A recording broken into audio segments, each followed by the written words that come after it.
Good morning, students. Today we are going to discuss about error in Python. So let's start.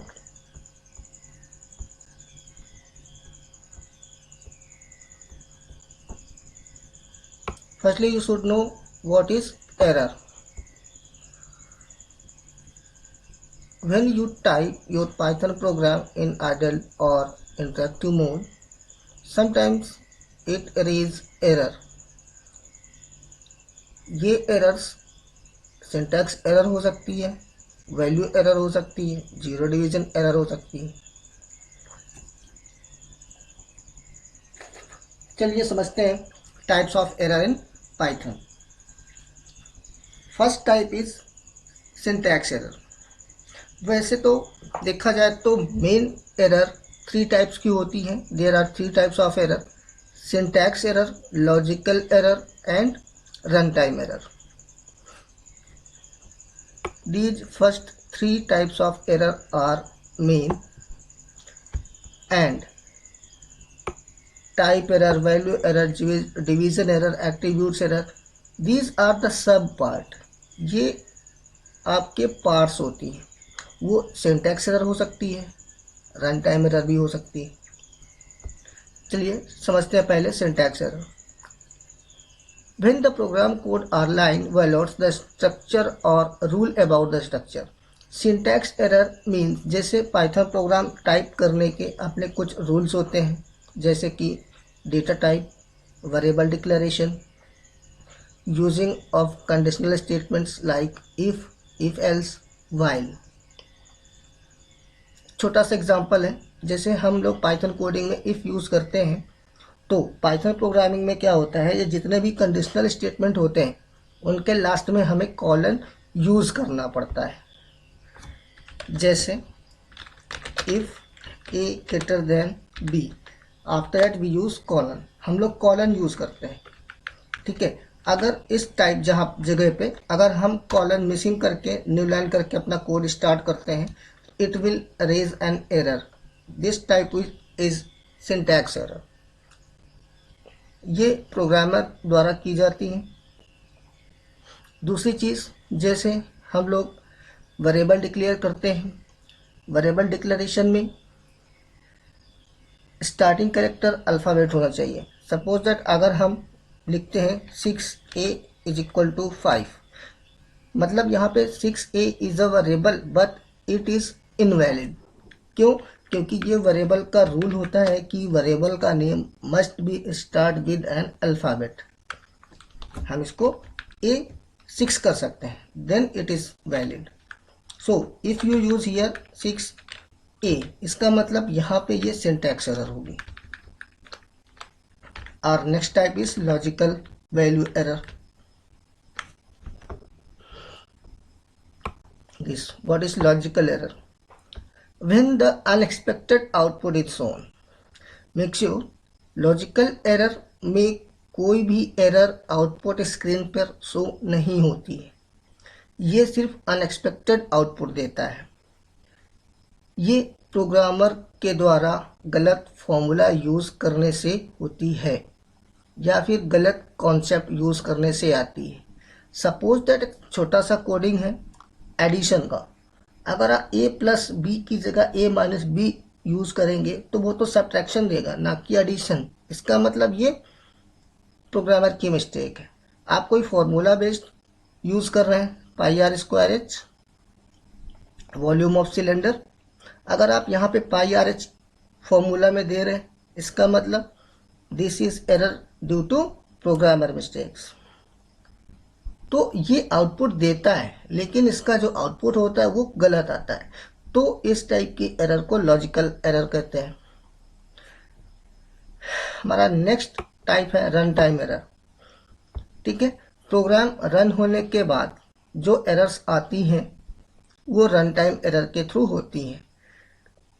Run time error is a program error that causes abnormal program termination during the execution. जैसे आप कोई loop use कर रहे होते हैं और वहां पे आप टर्मिनेटिंग कंडीशन नहीं दे रहे हैं, इसका मतलब वो लूप चलता जाएगा और वो कभी एंड नहीं होता है।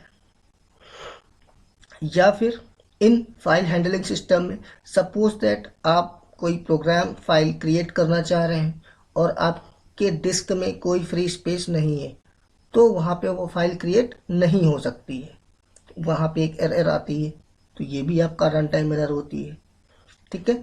दूसरी चीज़, अगर आप कोई नई फाइल ओपन कर रहे हैं और वो सिस्टम में पहले से ही है ही नहीं, तब भी यहाँ पे रन टाइम एरर शो करता है। These are the main types of errors.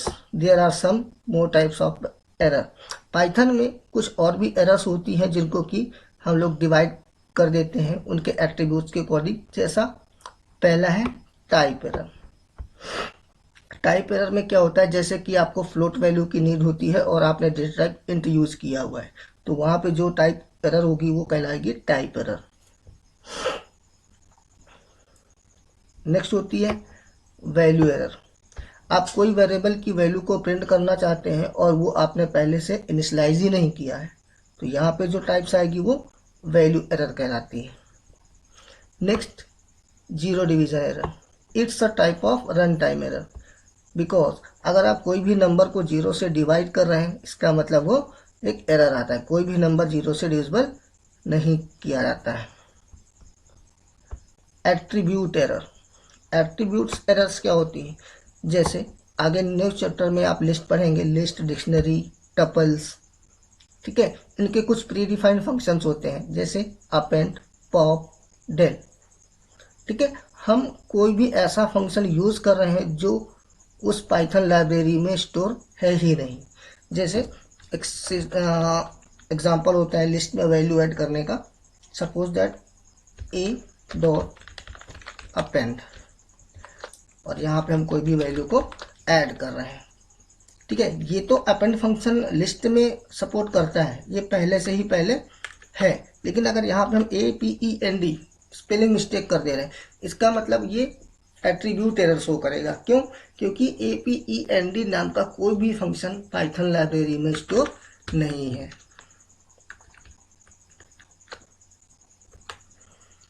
Next है इंडेक्स एरर। आगे आप जब इंडेक्सिंग पढ़ेंगे या फिर डिक्शनरी, तो वहाँ पे की वैल्यू का पेयर होता है। ठीक है। अब आप कोई ऐसा इंडेक्स पास कर रहे हैं जो उसमें प्रेजेंट ही नहीं है। ठीक है। जैसे लिस्ट में समझा जाए, ए equal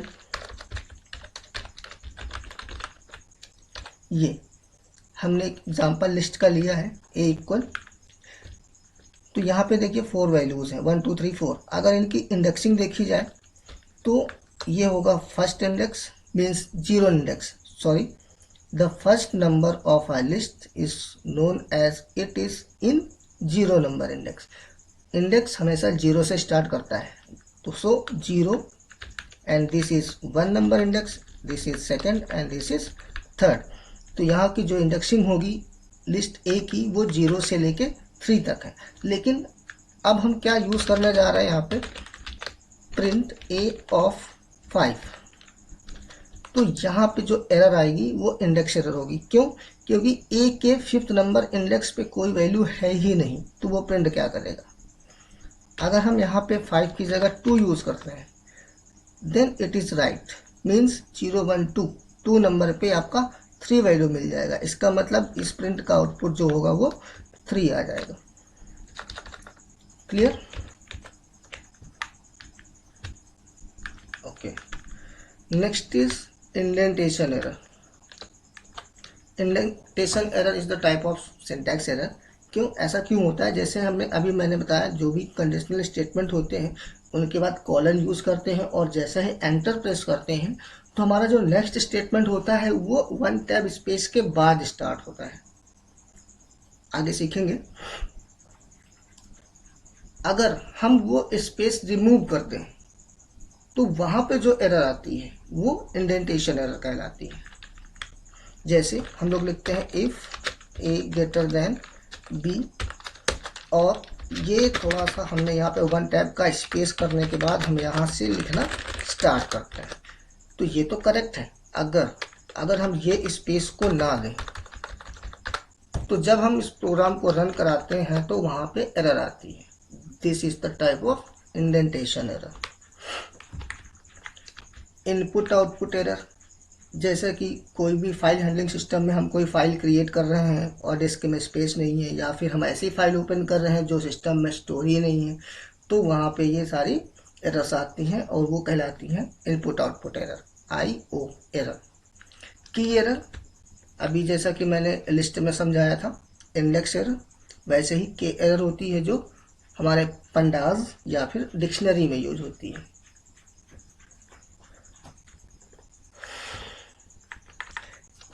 These are the simple programs that you have to do। इन सारे प्रोग्राम्स को आप वन बाय वन सॉल्व कीजिए। हिंट भी दे रखा है, volume of cylinder πr²h, area of triangle 1/2 into base into height, kilometre two miles conversion kilometre into 0.6213, and the conversion of Celsius to Fahrenheit F is equal to C into 9 divided by 5 plus 32। बढ़ते हैं next topic के through. और next topic is algorithm.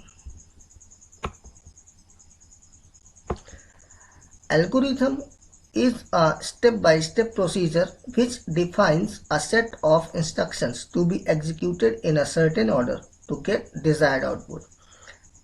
Algorithm एक step by step procedure होता है, हम कैसे instructions को डिफाइन करते हैं। ठीक है, algorithms are generally created independent of underlying language, and algorithm can be implemented in more than one programming language. अब एल्गोरिथम सिंपल होना चाहिए और वो किसी भी लैंग्वेज में हो सकती है। From the data structure point of view, अगर हम डेटा स्ट्रक्चर की बात करें तो इसमें सर्चिंग होती है, सॉर्टिंग होती है, इंसर्टिंग होती है, अपडेट और डिलीट। सर्चिंग मतलब कोई भी गिवन सेट ऑफ डेटा होगा, वहाँ से हमें कोई पर्टिकुलर नंबर को सर्च करना है या स्ट्रिंग को सर्च करना है। सॉर्टिंग मीन्स इसको ऑर्डर में सेट करना, असेंडिंग या फिर डिसेंडिंग। इंसर्ट मतलब हमें कोई भी नया न्यू एलिमेंट लिस्ट में ऐड कराना है या रिमूव कराना है तो डिलीट होता है। अपडेट मतलब कोई भी वैल्यू को चेंज करना है। तो ये सारी की सारी चीज़ें हमारे डेटा स्ट्रक्चर में आती हैं। एल्गोरिथम आप कोई भी प्रोग्राम का क्रिएट कर सकते हैं। कैरेक्टरिस्टिक्स ऑफ एन एल्गोरिथम, पहला तो ये अनएम्बिगुअस होना चाहिए। Algorithm should be clear and unambiguous. Each of its step and their input output should be clear and must lead to only one meanings। जो भी स्टेप्स आप यूज कर रहे हैं, जो भी आप एल्गोरिथम में स्टेटमेंट लिख रहे हैं, वो एकदम क्लियर होना चाहिए। Next, input and algorithm should have 0 और मोर वेल डिफाइंड इनपुट्स। अब एल्गोरिथम लिखते समय ये डिपेंड करता है कि आप कौन से प्रोग्राम्स की या कौन सा कॉन्सेप्ट का एल्गो लिख रहे हैं। हो सकता है उसमें कोई वैल्यू इनपुट करने की नीड हो या हो सकता है ना भी हो, तो ये डिपेंड करता है आपके रिक्वायरमेंट्स पे। Output and algorithm should have 1 और मोर वेल डिफाइंड आउटपुट्स। अब कोई भी प्रोग्राम अगर आप क्रिएट कर रहे हैं या कोई भी एल्गोरिथम लिख रहे हैं तो उसका कम से कम एक आउटपुट होना चाहिए या एक से ज़्यादा भी हो सकते हैं।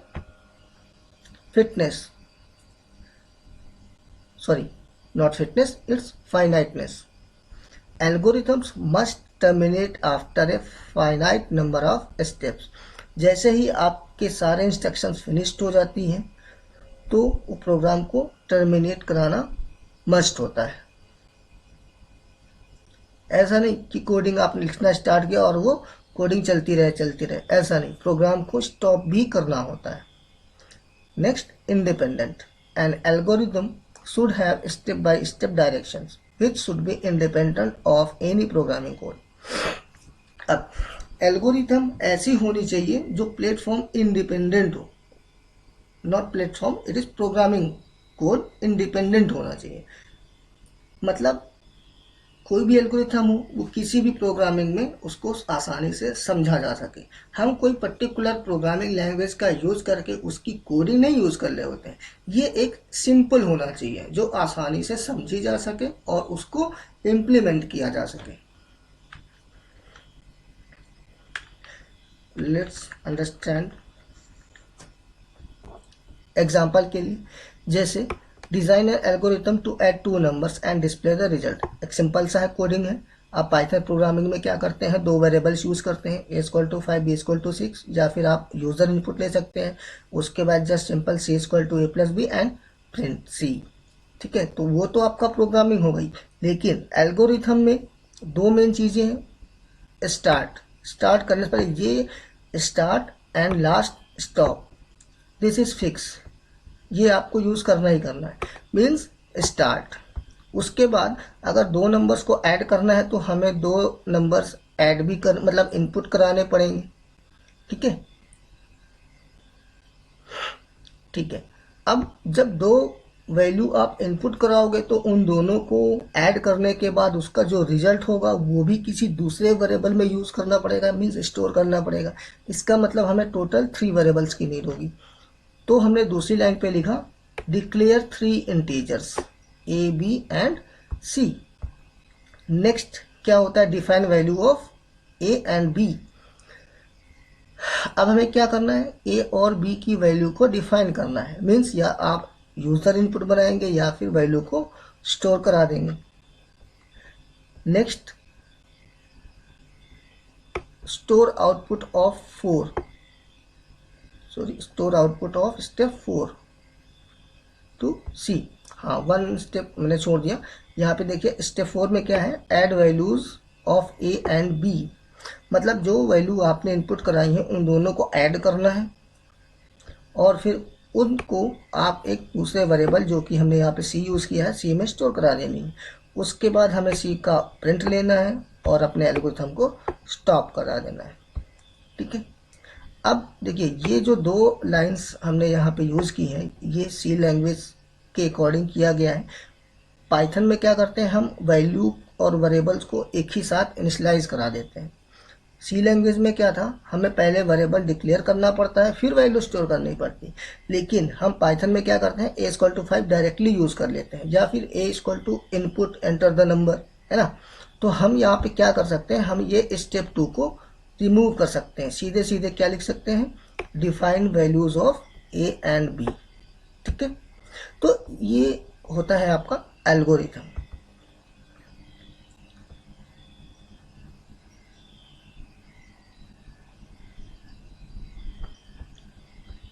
No need to see this, remove it।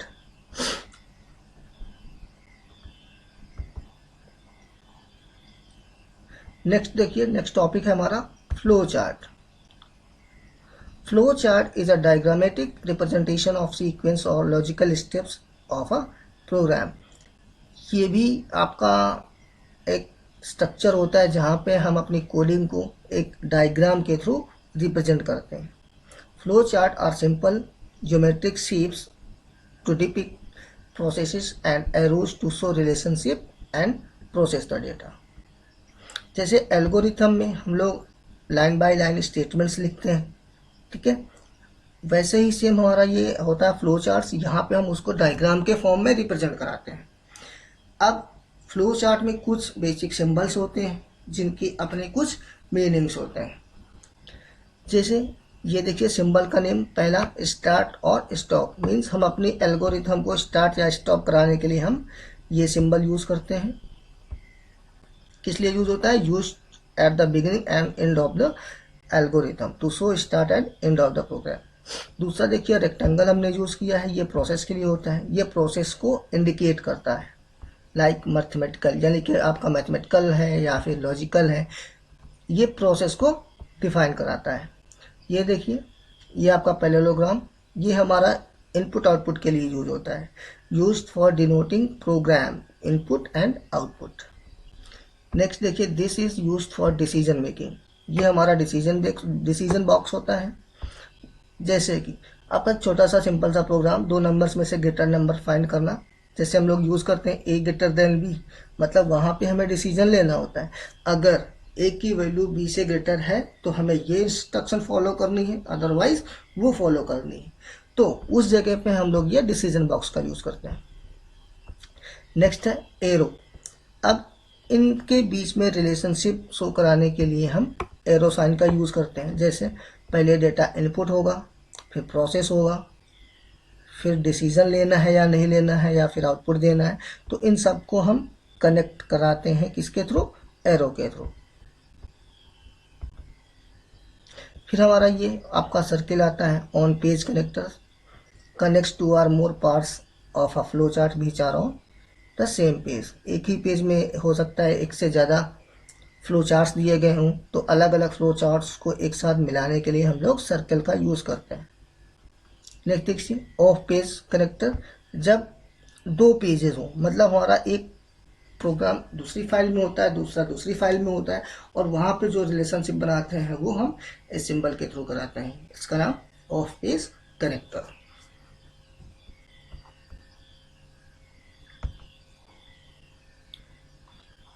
चलिए एग्जाम्पल से समझते हैं।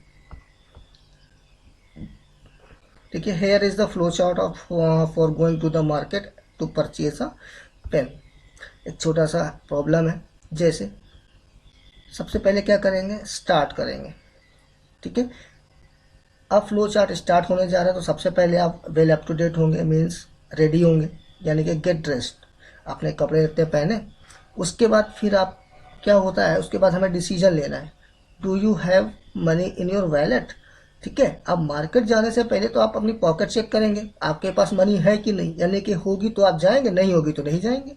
नहीं जाएंगे या फिर आप मनी लेंड करेंगे या मनी किसी से लेंगे, मतलब आपको डिसीजन लेना है। तो हमने यहाँ पे ये डिसीजन बॉक्स यूज़ किया है, ठीक है।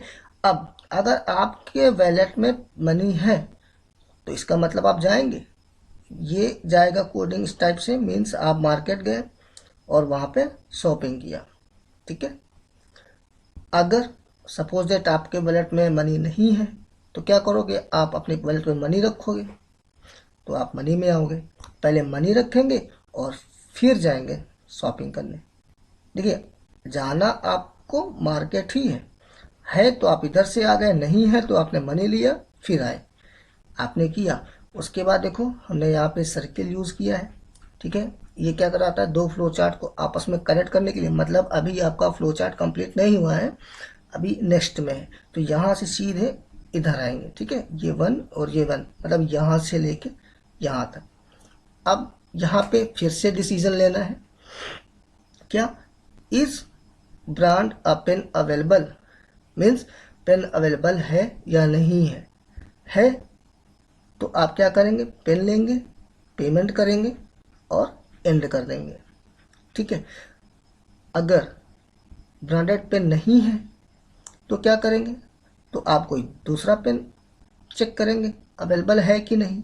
अगर है तो पेन लेंगे, नहीं है तो आप सीधे सीधे एंड कर जाओगे, मतलब आप वैसे ही वैसे वापस आ जाओगे। तो ये होता है आपका फ्लो चार्ट रिप्रेजेंटेशन। दूसरा क्या था? दूसरा है आपका example, calculate the average of two numbers. चलिए सबसे पहले स्टार्ट करेंगे, उसके बाद दो नंबर का हमें एवरेज निकालना है, तो आप दो इनपुट कराओगे। और अभी इसके पहले हमने देखा इनपुट करने के लिए हम पैरेललोग्राम सिंबल यूज़ करते हैं, तो ये देखिए ये आपने ये सिंबल यूज़ किया है, टेक num1 कामा num2, ठीक है। उसके बाद फिर नेक्स्ट एरो दिखा के हमने ये रेक्टेंगल यूज़ किया है, और रेक्टेंगल बॉक्स होता है प्रोसेस दिखाने के लिए। तो average is equal to number 1 plus number 2 divide by 2, ये आपका प्रोसेस हो रहा है। आफ्टर प्रोसेसिंग ये हमने नेक्स्ट पैरेललोग्राम यूज़ किया है, और यहाँ पे हमने एवरेज को प्रिंट कर दिया है, ठीक है। क्योंकि ये जो हमारा पैरेललोग्राम होता है ये इनपुट आउटपुट दोनों के लिए यूज होता है, तो यहाँ पे हमने आउटपुट दिखाया और उसके बाद हमने इसको एंड कर दिया, okay. Next topic is pseudocode. Pseudocode is an artificial and informal language that helps programmer to develop algorithm. Pseudocode एक इनफॉर्मल लैंग्वेज होती है जो कि प्रोग्रामर्स को एल्गोरिथम डेवलप करने में हेल्प करता है। Pseudocode is a text based detail, ये टोटली हमारा टेक्स्ट बेस्ड होता है, ठीक है, यहाँ पे हम कोई भी कोडिंग वगैरह यूज नहीं करते हैं, ना कोई सिंबल यूज करते हैं, जस्ट सिंपल टेक्स्ट बेस्ड। जैसे एग्जांपल देखेंगे, if students grade is greater than और equal to 60 print passed else failed, है ना। यहाँ पे हमने किसी तरह की कोई भी कोडिंग नहीं की, ठीक है, या हमने कोई भी सिंबल्स यूज नहीं किया। This is very simple. हमने एक सेंटेंस में उसको लिखा और फिनिश कर दिया। दूसरा देखो, सेट टोटल टू 0। हमने जो एक एक्स्ट्रा वेरिएबल लिया था उसको पहले से 0 इनिशियलाइज कर रखा है। उसके बाद set grade counter to 1, while grade counter is less than और equal to 10 input next grade, add the grade into total. तो इसका मतलब ये जस्ट सिंपल एल्गोरिथम की जगह पे होता है। जैसा कि आप एल्गोरिथम में स्टेप बाय स्टेप इंस्ट्रक्शंस को देते हैं, तो हम एल्गोरिथम में क्या कर सकते हैं, टेक्स्ट के साथ साथ हम कुछ सिंबल्स या फिर किसी भी प्रोग्रामिंग की थोड़ी बहुत कोडिंग को यूज कर लेते हैं, ऑपरेटर्स वगैरह यूज कर लेते हैं। लेकिन सूडो कोड में हमें किसी भी टाइप का कोई ऑपरेटर यूज नहीं करना है, किसी भी प्रोग्रामिंग लैंग्वेज की कोई भी वर्ड्स नहीं लेने हैं। ये सिंपल लैंग्वेज में कोडिंग क्या, हमें बस केवल सेंटेंसेस फॉर्म करने होते हैं।